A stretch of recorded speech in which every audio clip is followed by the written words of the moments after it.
and I'm delighted to present play day 3 this time. We've done it twice before with great success, and you all have been welcoming the stars ever since, and we've got some new ones this week. So, these people have never acted before. That's the very simple thing. And I've asked them, and they've said yes, hesitantly, and then they've come out and they've been really excited about it. They've been rehearsing on their own. The whole idea was that we just have a 2-hour rehearsal. They read from the script and everything else, but they've been at it. They've been buying uniforms and clothing and checking me out on the costumes and everything else, and they're really quite excited, and I'm really quite excited for them too. Now, as I've said before, it's essential we lock the doors because they're new, and if they get interrupted, they get flustered. And if they get flustered, then the play goes awry. So I want you to turn off your phones. I'll give you 20 seconds to do that. I need to bring mine. We had phone calls before come through, and it doesn't bother me, okay? Now, we don't have an elevator. I knew that was going to happen. No, well, maybe it doesn't matter. There goes the battery. Speak loud. We're in trouble already. Anyway. All right, so the whole important thing is that it must be quiet. No talking. I don't see anybody with the popcorn in here. That's good. No wine bottles popping or anything like that. Because you need to give them respect. And if they get interrupted, they're in trouble. So just give them a go. All right? Now, the first play tonight stars John Hirst and Hugh Foot. Big voice. Let's see. Big voice. Big voice. The scene is the editor's office of a national newspaper, which, like most others, is suffering losses in circulation. Okay, it's called Armchair Critic.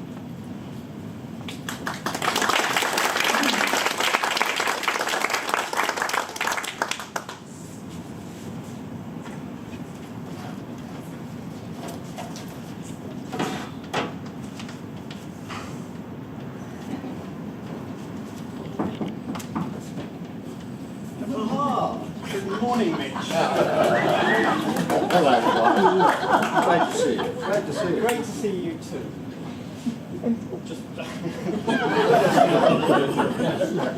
Yes, I rarely get into the office these days, but it was nice to have some coffee, although this doesn't take No, well, you know, times are tough.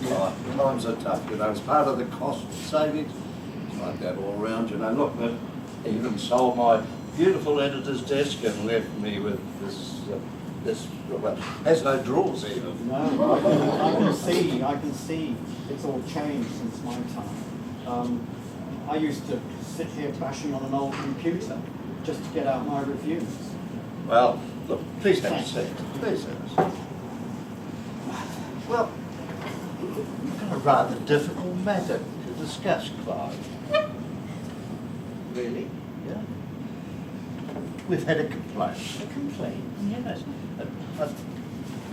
A letter to the editor. It's a letter to the editor. It's about your latest review. What, the Pinter? Yes, the Pinter. I see. So what? A disgruntled director? Lead actor with a fatally wounded ego? I can only judge exactly what I see on stage. That's always been my guiding principle. No. Nobody from the production, Clive. It's actually from one of our true and trusted readers who's also a fellow theatre goer. Oh, right. And they have an issue with the last paragraph in your most recent review. You'll have to refresh my memory. 2 reviews a week for 14 years, and they all tend to blend into one thing. Yeah, I understand that. So fortunately, I have it right here. So just let me read what you wrote.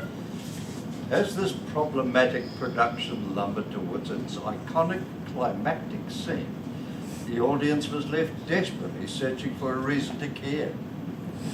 When the curtain mercifully lowered on the play's final line, it was a lackluster conclusion, entirely in keeping with a piece that was terminally lacking in energy, impact, and emotional strength. Well, it's robust. Might be a touch on the harsh side, but I think you'll find it's basically broadly fair. Really? Is that right? I don't think so. Possibly because it just didn't happen. Sorry? It didn't happen, Clive. the closing moments you described in your review just didn't happen. What do you mean? What? You want me to tell you? Yes, well, I wish you would. Well, yes, I shall then. So, let me read from the letter here, from our reader, the letter to the editor. It said, and I quote, "Just before the final scene, the leading man started extravagantly vomiting, thanks to a dodgy pizza. The understudy got accidentally stuck in the dressing room toilet and couldn't go on. Someone backstage set off the venue's fire alarm, making a cheese toasty, and the entire show had to be abandoned in chaos. The reader calls it total and utter carnage." What? Well, that's ridiculous. That's not right. They must be talking about a different performance. The matinee, maybe. No, Clive. There was no matinee that day. And in fact, you refer to the specific date in your review. And in addition, by the way, I've just happened to have your train ticket here that has the same date in. And you claim for expenses on this, which you have realised. But in addition, though, I thought I'd do the safe thing and I'd check the reader's version with the theatre. And? Oh, they confirmed it. Well, I don't know what to tell you. Really? They're telling me that you, an award-winning theatre critic, saw the same play on the same night, in the same theatre, as our valued reader. But you didn't think it worth mentioning in your review that the whole evening had collapsed and ended up as an utter and entire farce. Well, I'm sorry. I just can't explain that. I just wrote what I saw. Oh, Clive, come on. Ah, Yes? you weren't there, were you? Excuse me? You weren't at the theatre that night. What are you talking about? Well, as you know, when Clive, this famous theatre critic, is likely to turn up a theatre, there's a little bit of twittering and tittering goes on backstage. A bit of excitement, so I went and did some digging. Asked around a bit, and guess what, Clive? Nobody actually laid eyes on you. Ever? At any theatre. Well, that's ridiculous. May well be, but it seems that you are the Scarlet Pimpernel of the West End. Well, but I like to be discreet. You know, I sneak in when the lights go down, and then I shuffle out during the final bows. That sort of thing. Well, it just so happens that the box office at the Pinter has recently installed a CCTV system. Oh, Yes, they did. So I rang the theatre, the manager, and asked him to spool through the images from that night and give me some feedback. crikey, this is all getting a bit dramatic, isn't it? I mean, this would make a better play than the Pinter. Go on. No, okay. You're nowhere to be seen in that footage that evening. But someone did collect the tickets in your name. Are you going to tell me who? No, you are. Hang on. I'll help you. Do you recognise this woman? I couldn't say for definite. Oh, just take your time, No, I'm not sure really. You're not going to bring in a lineup, are you? I've left my distance glasses at home. Well, enough, Clive. Look, straight answer. Did you or did you not attend the Pinter that night? Well, I missed a page. Yes, well, the Pinter that night. Yes. Let's be absolutely clear. You aren't talking about a Harold. Straight answer. Come Okay. on. Okay. No. Right. And have you actually graced with your presence any of the theatrical productions for which we have provided tickets? Reimbursed your expenses over the last 1.5 decades? No. Actually, that's unfair. I definitely saw a couple way back.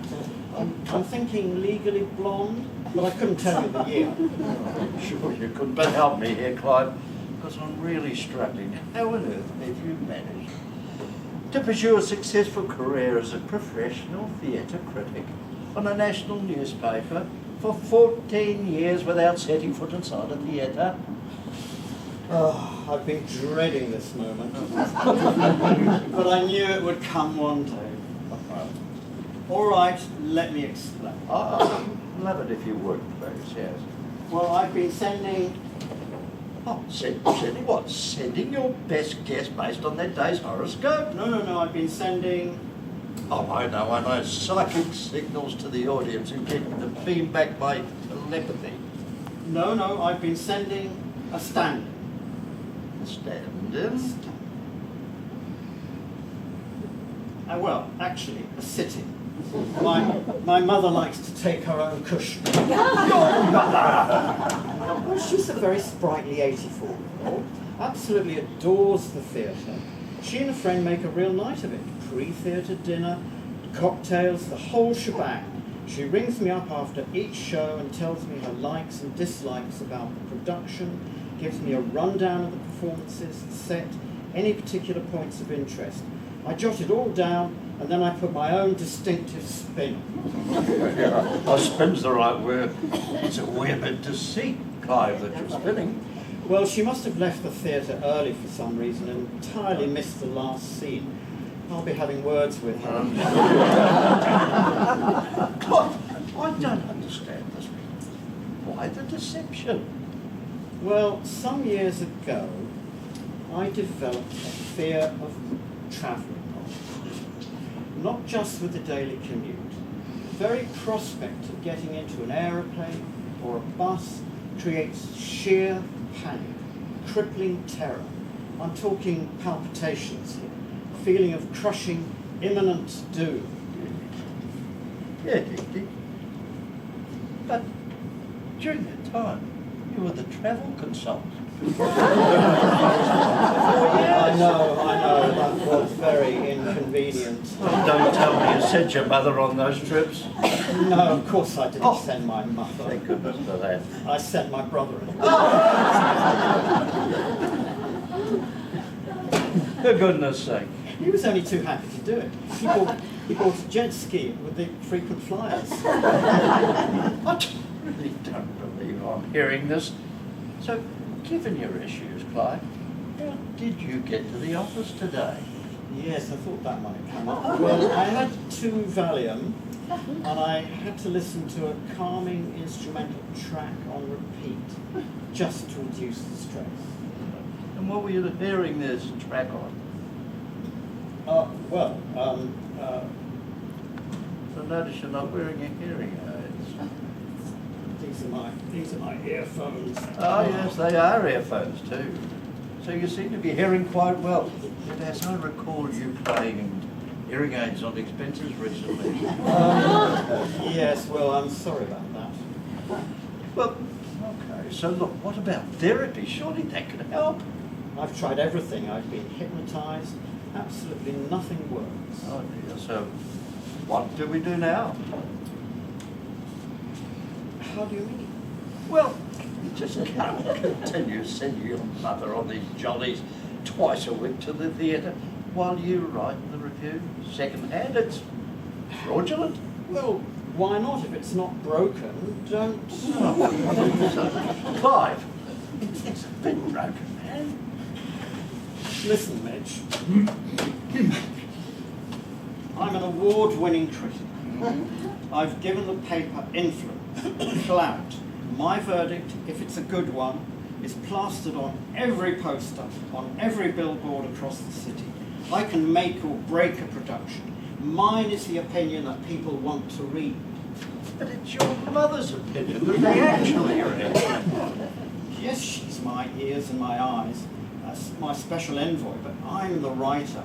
I'm the real talent here. Are you really serious? Perfectly. Listen, what's the problem? You get the services of the best and most loved theatre writer this country has to offer. Not my words. That's from the Ollie Awards 2017. And my mother gets to toddle up to town 2 nights a week, sits in the best seats in the house with her dear old pal eating her weight in Ben & Jerry's. Okay.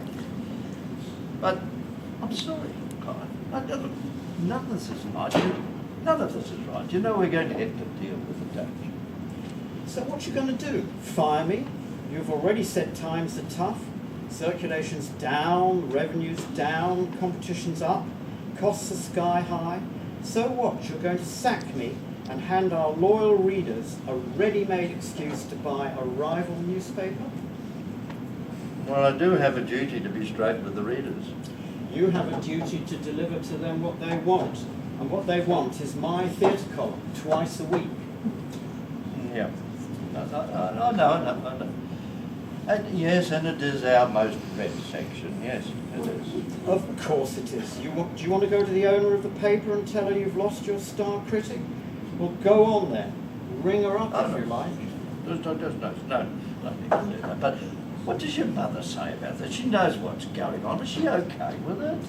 I'll ring her if you don't believe me. Yeah, well, please do.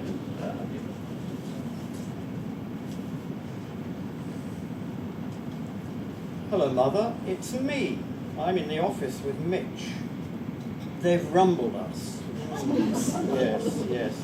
Well, you didn't tell me that you left the play early last week. You missed a great big chunk of action. The Pinter. The Pinter!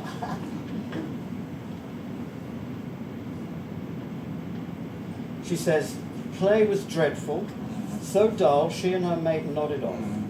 She must have snored through the entire debacle.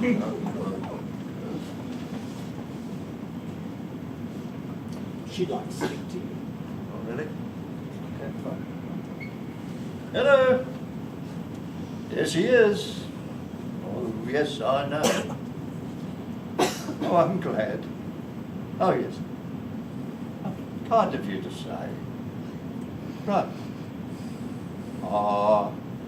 Just let me think about it. Yes, okay. Thank you. Goodbye. Well, She said I was doing a very good job. she gets the paper every day, never misses. So she says you are a good son. Well, A lovely boy to another, very thoughtful, very thoughtful. one does what's best. And she thinks I should give you a rise. Always been a very wise woman, my mother. Looks like we both had a 5-star review there. So, Mitch, how about it?